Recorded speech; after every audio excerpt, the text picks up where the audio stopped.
आपल्यासोबत नाना पटोले आणि संजय शिरसाट आहेत, ते काय सांगतात आपण ऐकून घेऊया. नाना, तुम्ही महाराष्ट्र संस्कृतीबद्दल सांगत होता, काय सांगत होता? माझ्या मुलीचं लग्न होतं 5 तारखेला, ते येऊ शकले नाही, ती आमची चर्चा झालेली आहे. हे बंधुभाव आमचा आहे, हे महाराष्ट्राची संस्कृती आहे. नेहमी सातत्याने प्रत्येक पक्षाचे नेते सांगत असतात की मतभेद असावेत पण मनभेद नसावे. त्याचं उदाहरण म्हणता येईल का? आहेच नाही, हे महाराष्ट्राचं कल्चर आहे. आणि महाराष्ट्राचं कल्चर सगळ्या देशातल्या व्यवस्थेने घ्यावं. इवन दिल्लीपासून तर अनेक राज्यामध्ये, आपल्या राज्यामध्ये अशी कुरकोडी नाही होत की हा माझा विरोधक आहे की त्याला गोळीने उडवा, हे अशी कुरकोडी होत नाही. विधानसभेमध्ये वैचारिक लढाई होऊ शकतं, या निवडणुकामध्ये वैचारिक लढाई होऊ शकतं, पण जेव्हा आम्ही भेटू तेव्हा आम्ही माणसं आहोत, माणसासारखं वागलं पाहिजे. कटुता कमी व्हावी असं मुख्यमंत्री मध्यंतरी बोलले होते. सुरुवात म्हणता येईल का त्याची? सुरुवात नाही आहे, ऑलरेडी आमच्यामध्ये कटुता नसते. तुम्हाला तुमचे विचार मांडण्याचं व्यासपीठ या ठिकाणी मिळतं. त्याच्यानंतर तुम्ही मित्रच आहात. तुम्ही राजकारणामध्ये शत्रू म्हणून वावरले ना तर तुम्हाला कधीही माणसं जोडता येणार नाही. माझे सगळे विरोधी पक्षाचे आमदार माझे मित्र आहेत, मी सगळ्यांचे मित्र आहे. ही संस्कृतीचा भाग जसं नानाने सांगितलं तो टिकला पाहिजे. तुम्ही दरवेळेला काय तर राजकारणाचा 24 तास किडा जर तुमच्या डोक्यात असेल ना, मग तुम्हाला ती संस्कृती, मग ते प्रेम आणि ते सर्व विसरून जाल.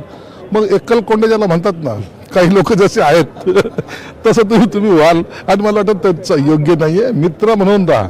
आयुष्य छोटं असतं, कसं जगायचं एकदा शिका. तेच आम्ही जगतोय, मित्र म्हणून राहतोय, मित्र म्हणूनच राहणार. शेवटचा प्रश्न घेतो दोघांना. नगरपालिकांच्या निवडणुका झाल्यात, महानगरपालिका आणि जिल्हा परिषदेच्या निवडणुका आहेत, ज्या विशेषतः नेत्यांच्या नाही तर कार्यकर्त्यांच्या निवडणुका म्हणल्या जातात. घराघरामध्ये आपण भांडणं पाहतो. एकाच घरातले 2-2, 3-3 पक्षाचे कार्यकर्ते असतात, आपापसात लढतात. त्यांना काय सल्ला द्या? त्यांना सल्ला एकच आहे आमच्याकडून की तुम्ही निवडणूक लढवताना वैयक्तिक द्वेष करू नका. निवडून येण्याची जर तुमची पात्रता असेल तर जनता तुम्हाला मतदान निश्चित करेल. बरोबर आहे, संजय म्हणतो त्याच बरोबर की तुम्हाला वैचारिक कुठल्या पक्षाबरोबर राहायचं तो तुमचा अधिकार आहे, पण व्यक्तिगत टीका न करता आणि व्यक्तिगत कोणाच्या जीवनात न जाता या लोकशाहीच्या सिस्टीममध्ये आपण सगळ्यांनी काम केलं पाहिजे. आणि मला असं वाटतं की जिथं कटुता नसेल तिथं आखरी आपण एका गावात राहतो, एका शहरात राहतो, एका राज्यात राहतो. जेव्हा आपण आमोरसमोर भेटतो तर त्यावेळेस कटुता असेल तर सामोरावरूनही आपण बोलू शकत नाही, तर ते मनाला बरोबर वाटत नाही.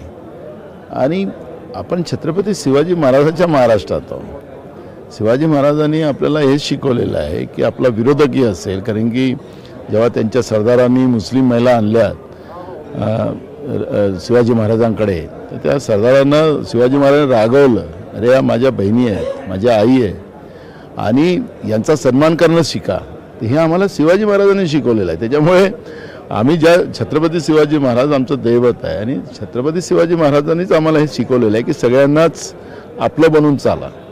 धन्यवाद आमच्याशी बातचीत केल्यामुळे. त्यामुळे कार्यकर्त्यांनी आता या नेत्यांकडून काही सल्ले घ्यावेत किंवा याचा पाठ घ्यावा असे म्हणता येईल. कॅमेरामॅन राजेश बन्यारसह मी चेतन नावरे, नागपूर. आदेश आलेले होते दीप प्रज्वलन करण्यासाठी, मात्र त्याला विरोध केला डीएमकेने आणि त्याच्यावरती आता ठाकरे गटाच्या खासदारांनी देखील सह्या केलेल्या आहेत.